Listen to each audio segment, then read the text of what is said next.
Greetings.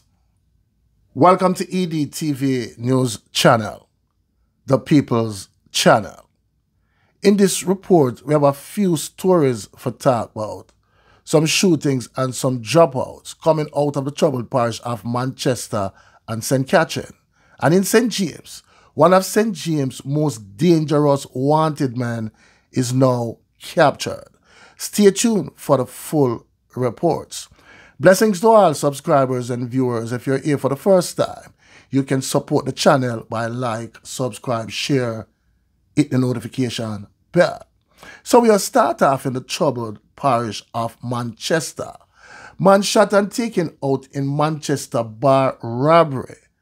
Girlfriend battling for her life. So we'll get into the police report. A man was shot and taken out and his girlfriend injured after two masked gunmen attacked them in a robbery attempt at a bar in Inverness District, Knockpatrick, Manchester on Thursday night. Police and relatives identified the murder victim as Roisin Wilshire, 30, a resident of Inverness. Police said about 9 p.m. the couple were at the bar when two masked armed men entered. Police said Wilshire tried to run from his attackers, but was chased to a back room where the gunmen asked where the money there. Police said the woman who operates the bar, who was also in the back room when the gunmen opened fire on the couple after the demand for cash was not met. The man collapsed and dropped out at the scene while his partner was shot in her abdomen. The gunmen then turned their weapons on a Toyota Probox taxi which was traversing by the bar. The taxi operator narrowly escaped injuries as bullets went through the windshield, back left side, and passenger window and a door. The taxi driver transported the injured 30-year-old woman to the hospital where she was rushed into an emergency surgery on Thursday night. Her condition is said to be considered life-threatening. Before surgery, she was said to be responsive. This latest incident increases the dropout figure for Manchester so far this year to 43. 4 people were shot and taken out in Manchester in October, including a double dropout incident at the Mandeville Market. The market incident resulted in the Minister of National Security, Dr. Horace Chang, touring the facility and areas surrounding the Mandeville a week ago. He also met with citizen, business, and political leaders to address their concern on crime. It's just a little, it's a guy where him just humble, you know, jovial in the community, work with everybody, you know. I still not try to process how or what could I lead to the situation we are in. Somebody that just gun him down like that, you know. Leave a lot of people now mourning. Something just merciless as that. If we continue to let this situation do, I think we're going to get a visitation sooner or later from God. This cannot continue. Just cannot continue. It's terrible.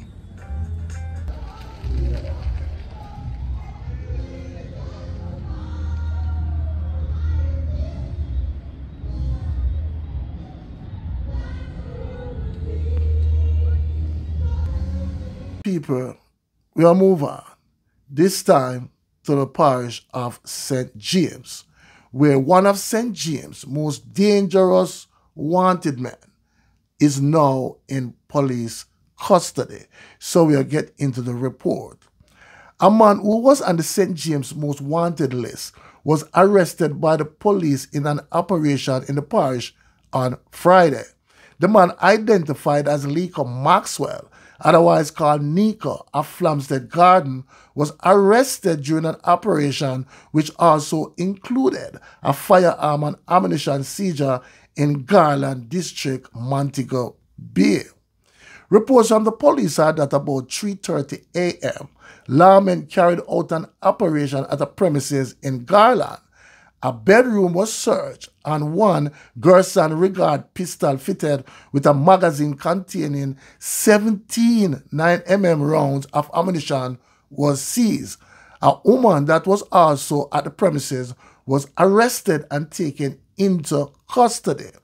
In commenting on the arrest, Superintendent Aaron Samuels, in charge of the St. James Division, is asking residents to cooperate with the police by sharing whatever information they have so that the police can restore law and order. We are asking the citizens of St. James to just tell us what they know, pass on information. We want to ensure that you are able to have a crime-free or a low-crime Christmas, he said. The police high command said law enforcers will continue their efforts to combat crime in the St. James Division, targeting individuals involved in serious offenses. The JCF encourages anyone with information on criminal activities to come forward and assist in fight against crime, a release from the high command stated. Now, people, we'll move on, this time to the parish of St. Catherine. 25-year-old construction worker shot and taken out in the parish. So we are getting to the report. A 25-year-old construction worker was shot and taken out in St. Catherine last night. He has since been identified as Kinuga Anthony Fonte, also known as Nico, from Point Hill in the parish. The incident occurred around 8:20 p.m. in Morrison District in the St. Catherine North Police Division. Residents reported hearing explosion and alerted the police. A police team found Fonte with gunshot wounds to his upper body head area. He was taken to the Spanish Town Hospital where he was pronounced you know what. The Spanish Town Criminal Investigation Branch is leading the probe. Now, people, we'll move on, this time to the nation capital, Kingston.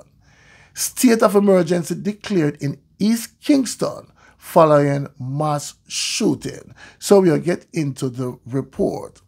A state of emergency has been declared in Rockfort and other sections of East Kingston following the dropout of 5 people on Monday. In a statement on Friday, Prime Minister Dr. Andrew Holness says the enhanced security measure was declared on the advice of the Jamaica Constabulary Force and the Jamaica Defence Force. Listen. According to the Prime Minister, a thorough assessment by the security forces indicates that the elevated levels of violent criminal activity within the designated areas are of such severity and scale that they pose a significant threat to public safety. The SOE will impact several corridors and thoroughfares, including Michael Manley Boulevard, South Camp Road, Vineyard Road, Diana Drive, Lexington Avenue, Deanery Road, and Mountain View Avenue. It extends to communities and roadways along the shared border between St. Andrew and St. Thomas. Prime Minister Holness says the government and security forces are committed to taking the urgent steps to restore order and ensure the safety of the affected residents. National Security Minister Dr. Horace Chang says the security forces will be fully mobilized and all available resources will be committed to bring to justice those responsible for the killing of the 5 men in Pleasant Heights, Rockfort, on Monday. A man reputed to be a high-ranking gangster and his son were among the 5 shot and killed. Dead are 51-year-old Ortavio Austin, otherwise called Mendez, 29-year-old Akiro Austin, otherwise called Kiro, 32-year-old Odane Josephs, otherwise called Bones, and 38-year-old Rosrick Thomas, otherwise called Tennille. The 5th man remains unidentified. The men were among a crowd at a football competition in the community when the gunmen struck. Pleasant Heights is the new name for the notoriously tough community of Warwicker Hill. Member of Parliament for East Kingston and Port Royal, Philip Paulwell, says Monday's bloodletting has shattered a year-long peace in Rockfort. Nora Gay Banton for Nationwide News. So now you're here, people. Tell me in the comment section what you think. One aim, one God, one destiny. Walk good, talk good, live good, blessings.